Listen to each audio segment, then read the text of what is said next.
Boa noite a todos, queridos irmãos encarnados e desencarnados. O tema de hoje, a passagem. Certamente, quem já transita há algum tempo na seara espírita já ouviu falar esse termo, não é? Quando a gente vai no enterro, às vezes aparece alguém e fala assim, fez a passagem. As pessoas perguntam assim, espírita tem medo da morte? Não, tem medo da passagem. De onde veio esse termo passagem? A origem dessa expressão, passagem, como sinônimo de morte, ou de, melhor dizendo, desencarnação, foi trazida pelo mestre codificador Allan Kardec, na obra O Céu e o Inferno. Ele tem um capítulo que designou a passagem, e ele faz essa referência como sendo a passagem do mundo físico para o mundo espiritual. E essa passagem, ela é abordada em cerca de 4, 5 páginas, mas existem obras complementares que vão trazendo mais informações, vão trazendo mais detalhes deste momento. A ciência trabalha o mundo da matéria, a religião trabalha o mundo espiritual. Mas é preciso conhecer este trânsito.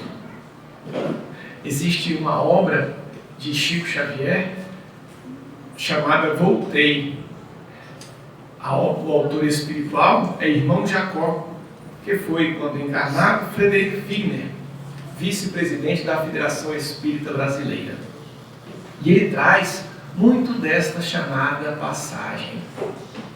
Então, quando a gente está passando por um momento de luto, chega logo no início, a gente não quer nem papo, né?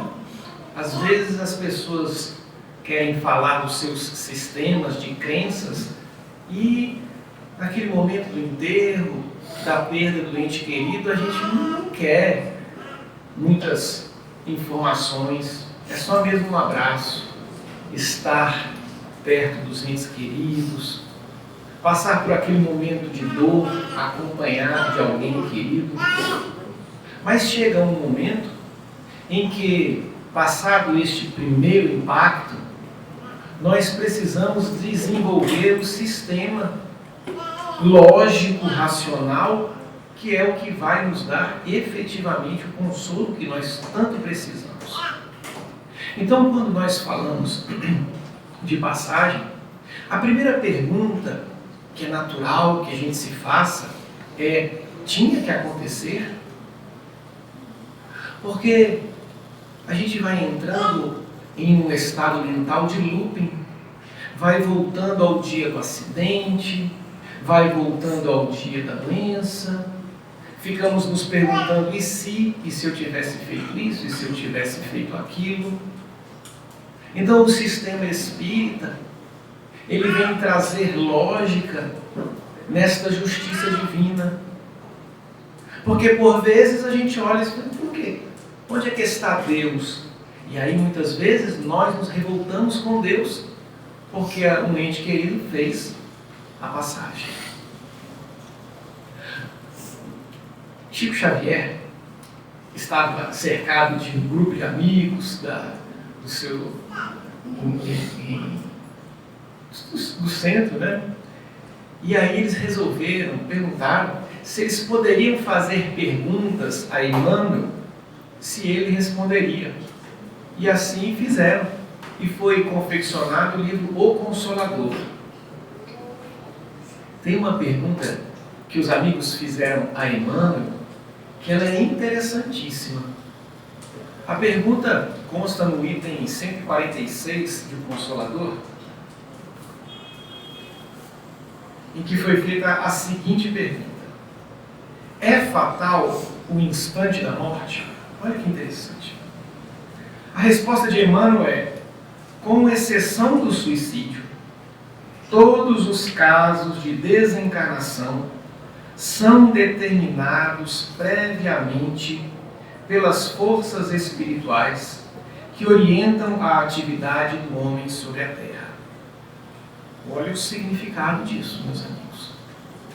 Ou seja, à exceção do suicídio, em que a pessoa extingue o seu corpo físico antes do momento previsto, e aí a gente fala tanto do suicídio direto como do suicídio indireto, tirando essas exceções, a passagem se dá sempre no momento certo, na hora certa, do jeito certo.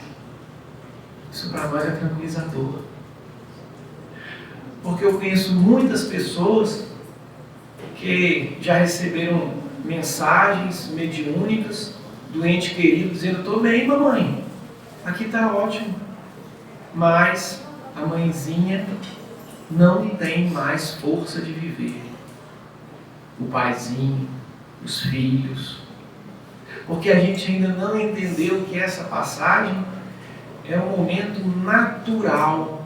A morte está na natureza, então é natural. Todos nós vamos partir, muito embora nós estejamos com pressa, né?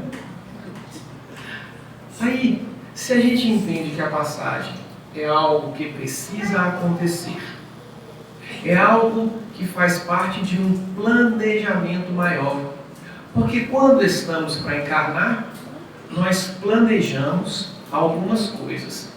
Existe um termo árabe chamado maktub, que significa estava escrito. Algumas pessoas acreditam que tudo estava escrito. Então, se ela tropeçou, é porque estava escrito. Se ela queimou o dedo na frigideira, é porque estava escrito. E os espíritos dizem que não. Não é bem assim. O que está descrito, o que há o nosso determinismo, é a respeito do dia em que aqui chegamos e o dia em que partiremos. E também a natureza das provas que passaremos. Para algumas pessoas, a prova é da riqueza. Prova difícil, né? Mas é difícil, sim. Quando a pessoa vem com essa missão, com essa prova de provar da riqueza, tudo que ela faz dá certo. Eu tenho um amigo que ele começou a empreender e aí ficou rico. Aí de repente ele falou assim: não, vou mudar de ramo. E todo mundo: meu Deus, você é doido, você está dando tudo certo. Não, vou mudar de ramo. Aí deixou de ser rico, ficou milionário. Aí ele falou assim: não quero mais não, isso aqui não presta para mim não, vou mudar de ramo. Mas você é doido, virou bilionário. Então assim, é um planejamento encarnatório. A prova dos ricos é a prova da caridade. Quem muito tem, muito deve dar. Por isso que Jesus dizia que é mais fácil um camelo passar pelo buraco de uma agulha do que um rico entrar no céu. O camelo é uma corda muito grossa, feita para amarrar navios. Quem já viu uma percebe que são vários fiozinhos, né? Se pegar o buraco de uma agulha, vai ver que só vai passar pouquinhos, 2 ou 3. O resto tudo fica de fora. Então é muito raro. A prova da riqueza é uma prova cheia de convites. Mas é uma prova para a caridade. A prova da pobreza é uma prova da humildade. Eu conversava com uma amiga e ela dizia assim: Flávio, eu nunca mais dou esmola na minha vida. Ela contando que estava na rodoviária, morrendo de fome. E aí veio um mendigo e pediu para ela se apiedou dele, foi na Viçosa, comprou um pastel, um caldo de cana, deu para ele. Ele deu um gole assim e jogou o pastel e o caldo de cana no lixo. Ela ficou morrendo de raiva. Tem irmãos nossos que transitam na miséria, mas nós percebemos que o espírito é orgulhoso. Às vezes a gente faz, não é uma quentinha para distribuir, fala assim: isso aqui eu não quero. A gente fala assim: mas eu como com tanto gosto. Então, todos nós estamos passando por situações necessárias para cada um. A justiça divina é feita individualmente. por pior que esteja a nossa vida, nós estamos passando por aquilo que precisamos. Então, Allan Kardec, na questão 853A, reforçando essa ideia de que o chamado é no momento certo, na hora certa, ele faz a seguinte pergunta. Olha que interessante.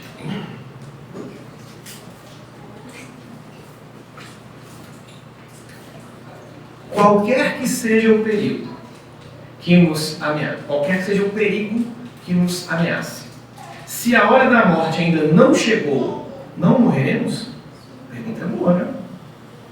Resposta dos Espíritos: não. Quando, porém, soar a hora da tua partida, nada poderá impedir que partas. Deus sabe, e o seu Espírito muitas vezes também o sabe, o gênero da morte, quando escolheu tal ou qual existência. Isso aqui é um resumo da resposta, tá? Mas olha que interessante. Então, quando nós estamos correndo os perigos, a gente não vai desencarnar se não for a nossa vez.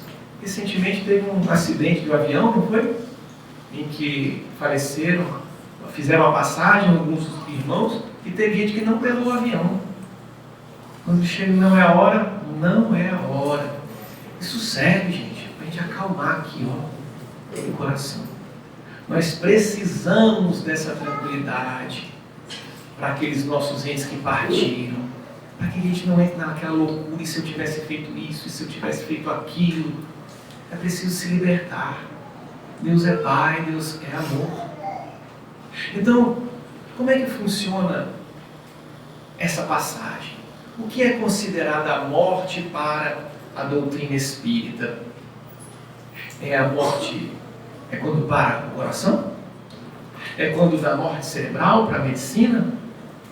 Para o espiritismo, a passagem se dá quando o perispírito se desconecta em definitivo do corpo físico. Quando a gente está andando no asfalto quente, acontece às vezes a gente pisar num chiclete, né? Quem já teve esse prazer vai perceber que o chiclete vai acompanhando a gente por muitos quilômetros. E esse chiclete ele vai se esticando, esticando e ficando fininho. Na nossa condição de encarnados, estamos colados, o perispírito, o espírito e o perispírito colados no corpo. No desprendimento noturno, quando a gente se despreende do corpo, é qual chiclete. Há um fluido que vai se esticando, esticando.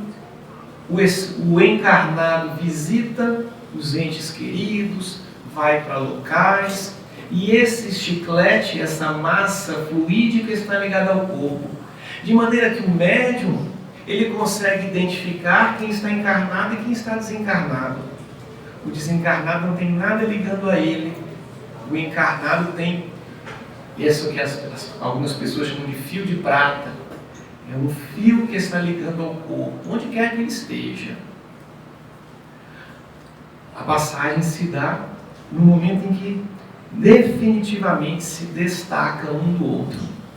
E quando é que há esse destaque? Não tem nada a ver com a morte física. São momentos diferentes. Olha que coisa.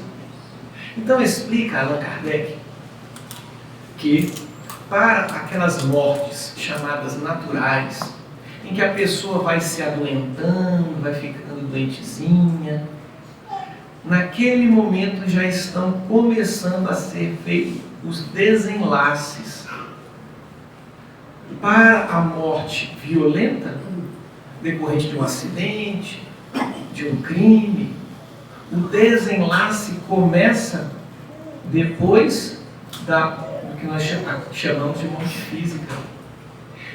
Para ficar mais didático, a gente pode imaginar um shopping. O shopping, quando dá 10 horas, todas as portas se cerram, não é assim? Descem os portões. Para o restaurante, que tem muita movimentação, está servindo as pessoas, quando dá 9h55, ele falou, olha, encerrou, a gente vai ter que só quer um cafezinho para finalizar, mas 10 horas fecha. E depois das 10 é que vai começar a limpeza. Tem gente que está lá na cozinha do restaurante, vai sair 2 horas da manhã. Para quem está de fora do shopping, acha que encerrou tudo às 10. Mas a cozinha continua, a limpeza continua. Agora, para restaurante que não tem ninguém, o pessoal começa a limpeza antes. Às vezes não deixa nem a gente entrar, né? Já bota as cadeiras assim para cima, que é para dizer assim, por favor, não entre, a gente está querendo ir embora. Então, nesse mesmo comparativo, para aquele corpinho que está adoecido, já está sendo feita a limpeza da cozinha. A cozinha está toda limpa, na hora que encerra os portões, todo mundo já pode ir embora. Então, às vezes a pessoa está adoentada e já estão sendo desconectados os laços fluídicos. Na hora que ela cerra os olhos, ela já se destaca do corpo físico, né? Allan Kardec faz uma comparação de um fruto maduro se destacando de um galho. Olha que lindo! Para os casos de mortes violentas, e isso também faz parte do planejamento, também faz parte de uma programação, a gente precisa ter isso muito tranquilo, mas esse desprendimento, esse desenlace, ele vai ser feito depois. Então, depois daquilo que as pessoas acreditam que foi a morte, é que começam a ter os guias espirituais e fazer o desligamento do corpo. Isso é muito importante para que a gente tenha consciência quando a gente fala a respeito de cremar, não é? Então, a cremação do corpo, para quem opta pela cremação, deve ter um lapso temporal para dar tempo de fazer esse desenlace. E aí, Ernesto Bozano é um metapsiquista que fez muitos estudos a respeito desse momento que ele chama de a crise da morte. A metapsíquica foi fundada por Charles Richer, Prêmio Nobel de Medicina em 1913, e é uma parte da ciência que evoluiu e hoje chama-se parapsicologia, ou seja, o que está além da psicologia. E ele faz, então, algumas pesquisas a respeito deste momento que antecede e durante a crise da morte. Olha que interessante. Quando a gente falava que nos casos de morte natural se começam já a desconectar o corpo do perispírito, né? O espírito e seu perispírito do corpo físico, isso tem consequências. Uma dessas consequências são situações mediúnicas por quem não é médium. Ora, o fato da pessoa já estar sendo desconectada traz para ela percepções extrasensoriais. Então, às vezes a pessoa fala assim, olha, eu estou vendo, estou sentindo alguma coisa, a pessoa fala assim, está delirando. Quando, na verdade, uma percepção extrasensorial, ou seja, mediúnica. O meu tio, ele desencarnou em decorrência de um câncer. E ele é muito católico, apesar do pai, da mãe, do irmão ser espírita, ele era católico e não acreditava nessas coisas. Aí estava internado e não queria dormir. E o pessoal dizia para ele, mas por que você não quer dormir? Eu falei, não, porque quando começa aqui, fica de noite, escuro, eu já vi o meu pai e a minha avó aqui no leito, na frente do meu leito, eles já desencarnados, né? E eles estão dizendo que vão me buscar no começo do ano que vem, será final do ano. Então, estou com medo. Foi exatamente o que aconteceu.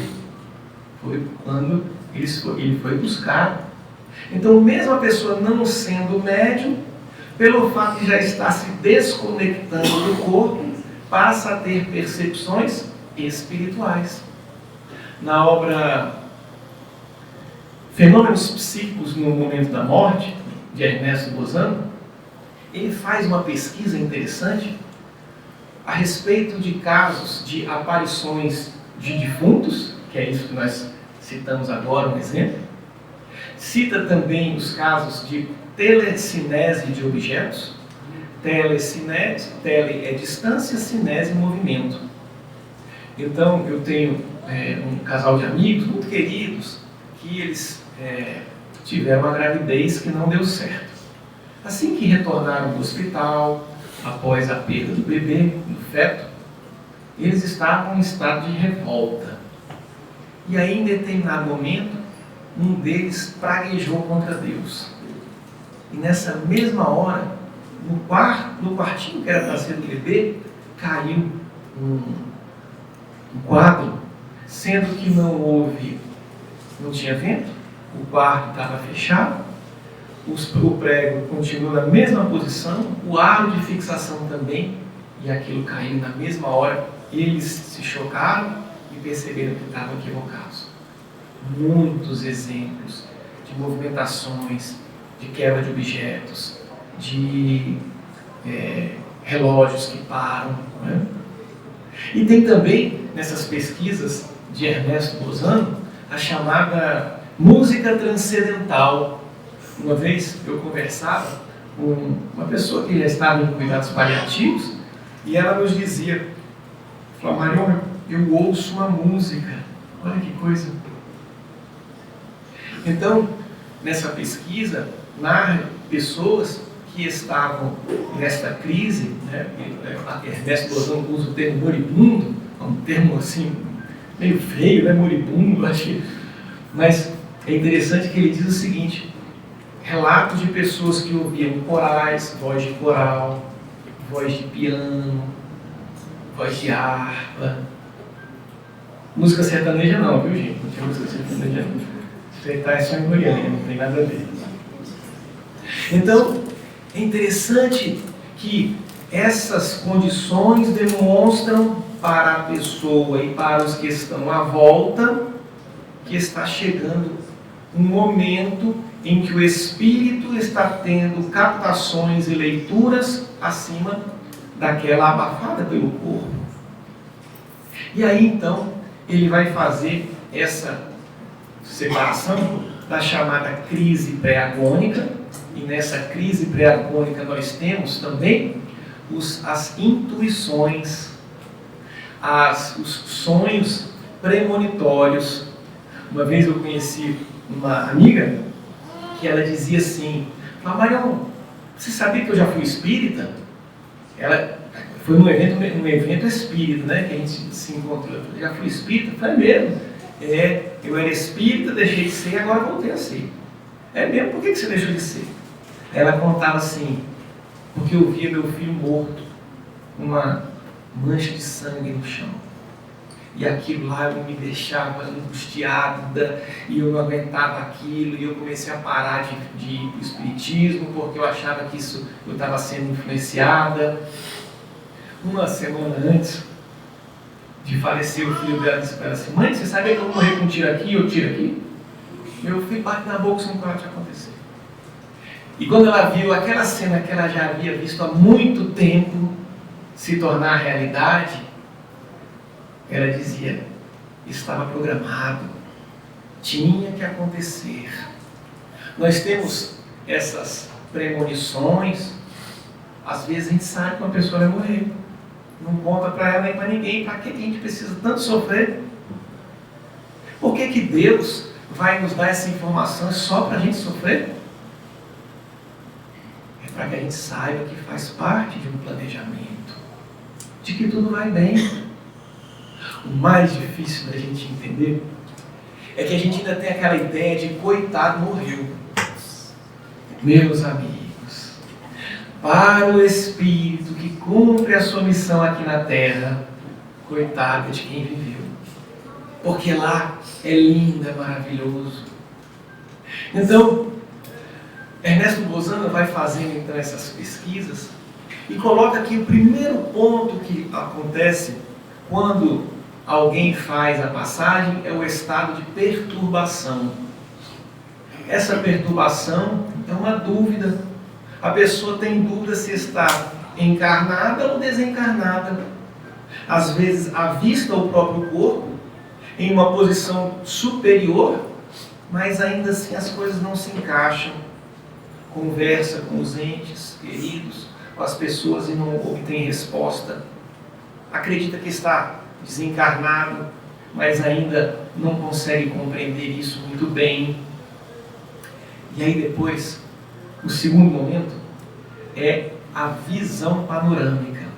Essa visão panorâmica, ela pode acontecer também antes. Os momentos que a visão panorâmica acontece são os mais diversos. Mas o que é visão panorâmica? É a revisão de tudo o que aconteceu desta nossa vida. Tudo assim, tipo um flash, um resumão? Não. É tudo, tudinho. Os espíritos narram que é os mais singelos detalhes, aquelas coisas mais bestas, das mais significantes às mais pueris. Absolutamente tudo nós recordamos. Eu tenho um amigo que passou por um fenômeno chamado EQM pela psicologia, que é experiência quase morte. Ficou em coma, entubado, e ele então se via no hospital, via o próprio corpo, saiu, foi à sala ao lado, viu os médicos, ouviu os médicos conversando coisas que depois ele confirmou, e ele me dizia o seguinte: falou, Marion, é interessante que de repente eu vi toda a minha vida, desde o momento que eu nasci, até o dia, aquele dia, mas eu não via assim de uma maneira resumida, eu via tudo, absolutamente tudo, em um turbilhão que chega e incomodava, mas com uma característica além, que eu se lembrava tudo o que eu fiz, a intenção que eu fiz e a consequência espiritual daquilo. Então, quando eu fiz coisas más, eu revi, inclusive, a minha intenção má, e aquilo me incomodava porque eu sabia que isso me daria prejuízo espiritual, por assim dizer. As coisas boas também que eu fiz, eu me orgulhava de ter feito coisas boas. Assim é a visão panorâmica. Ela pode acontecer durante a crise pré-agônica, pode ocorrer nesse momento do desenlace, em que a pessoa dá uma inconsciência e ela retorna nesse estado de perturbação, e vem essa visão panorâmica. Mas nas pesquisas de Ernesto Lozano explicam que para os espíritos mais evoluídos, ela não vem de um turbilhão, não. Olha que coisa! Para os espíritos evoluídos, todo o conhecimento, todas as memórias do passado surgem de maneira serena, ela vai se recordando, porque isso vai ter muita influência no nosso julgamento, na nossa consciência, do que nós somos, do que nós fizemos nessa vida. E aí, depois vem passar esse momento de perturbação, vem o acolhimento espiritual. Todos, absolutamente todos são acolhidos.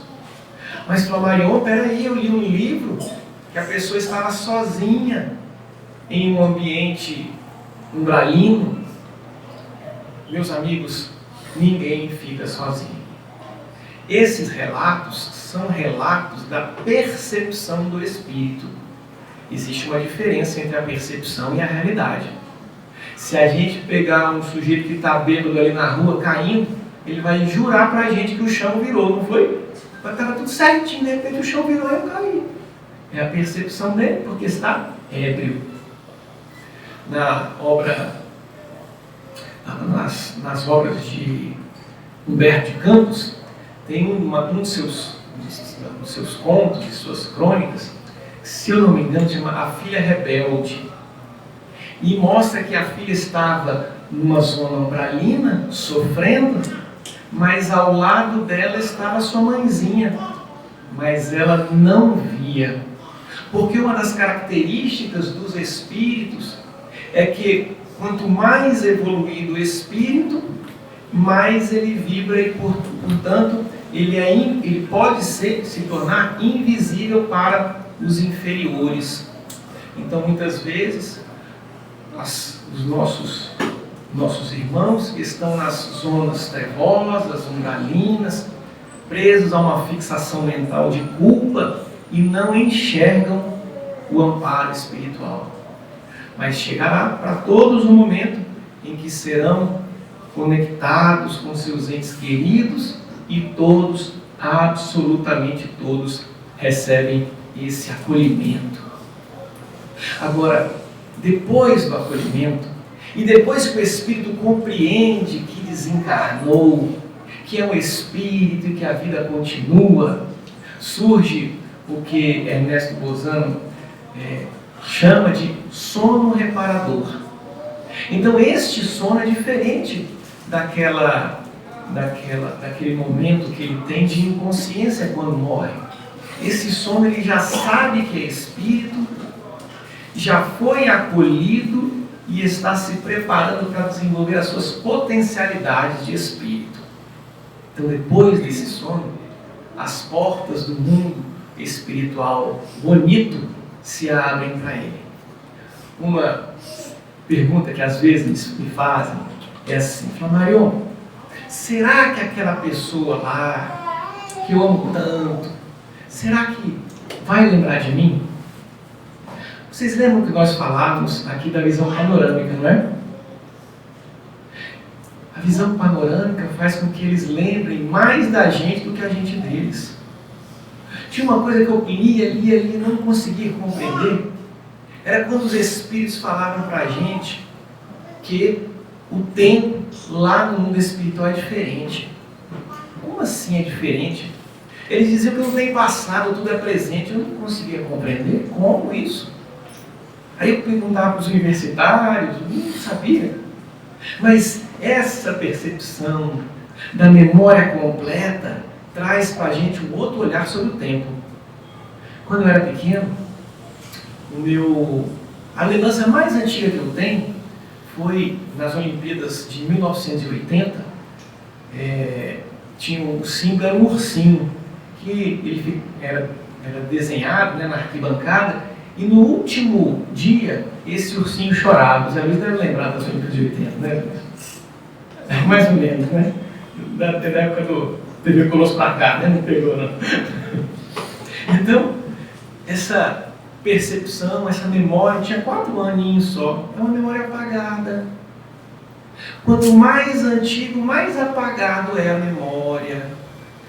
Agora, na condição de espírito, como essa memória é tão viva, com tantos detalhes, é como se eu estivesse recordando o que eu fiz hoje de manhã. Aí essa noção de tempo passa a ter outro sentido. Não é mais aquela coisa que aconteceu há muito tempo. Eu lembro como se fosse agora há pouco. Aí muda essa percepção. Então, os espíritos explicam que o mundo espiritual é lindo. Tem cores que nós não conhecemos, porque cor é comprimento de onda, e este nosso olho só consegue ver entre o infravermelho e o ultravioleta. Lá os espíritos enxergam outras cores. Lá os espíritos não precisam se movimentar mecanicamente, se movimentam pelo pensamento. A comunicação é telepática. A visão, narram eles, que aqui nós, por exemplo, eu estou nessa posição, eu consigo visualizar esta face da caixa, mas não vejo a de trás. A visão do espírito, que já alcançou a sua potencialidade, enxerga a face da frente, a face de trás, a face de baixo e a face interna. Aí eu pergunto, o mundo dos espíritos é bom ou ruim? É ótimo. Coitado de quem partiu ou coitado de quem ficou? Coitado de nós. Não podemos jamais antecipar a nossa passagem, mas o olhar espírita nos faz perceber que a morte, tão temida morte, é apenas um retrato frio, Aquele corpo é um retrato frio do que somos.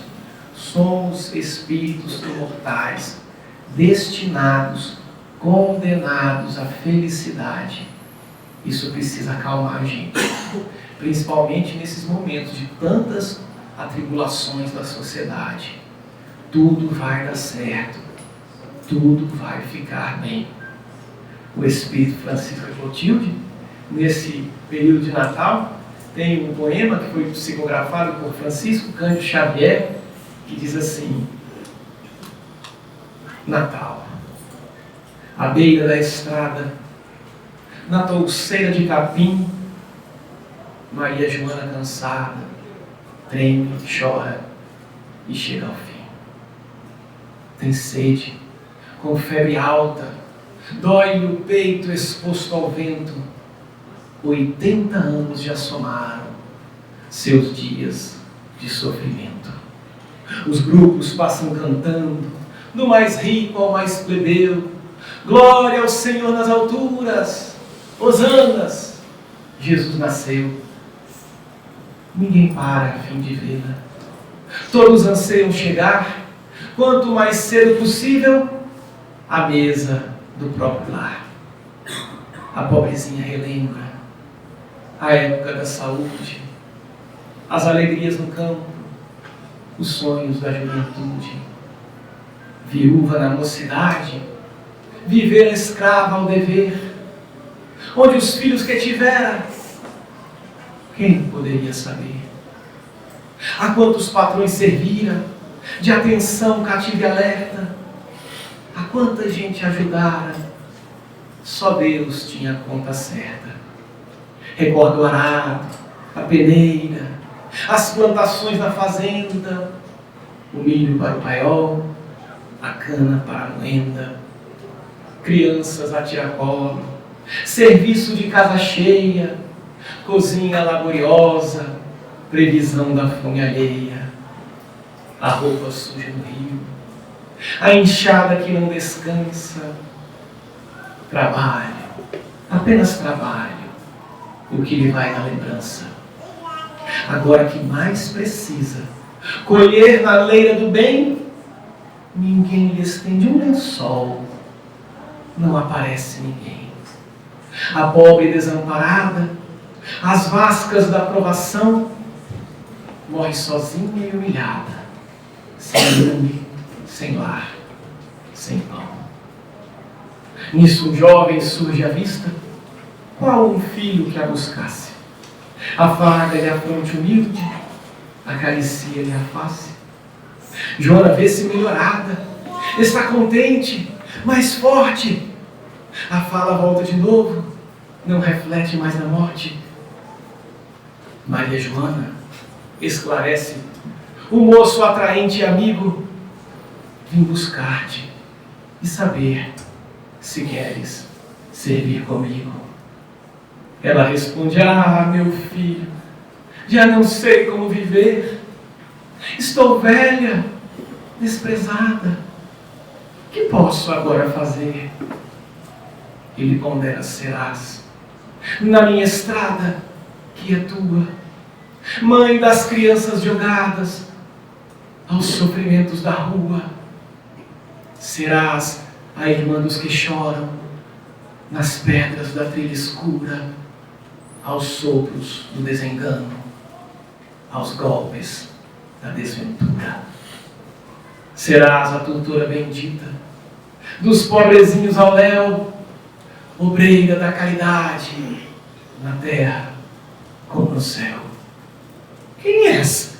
Ela indaga aflita ao ver-lhe o manto de luz. Ele diz: não me conheces? Sou teu amigo Jesus. Joana agarra-se os braços, peito opresso, olhos no além. Ele inclina bondoso e abraça Joana também. O leito andrajoso é triste, de tanta luz que irradia. Lembra a furna de Belém e a palha da estrebaria. Os dois partem sempre juntos para as estrelas serenas, num carro todo enfeitado, de rosas e de açucenas, milhões de vozes no espaço, regozijos no apogeu, proclamam de canto a canto: hosanas, Jesus nasceu. No outro dia, um caminhante procura acordá-la em vão. Joana morta parecia dormir tranquila no chão, o corpo frio mostrando a paz que o verbo não diz. Era um retrato de Joana, sorrindo calma e feliz. Muita paz e alegria em nossos corações.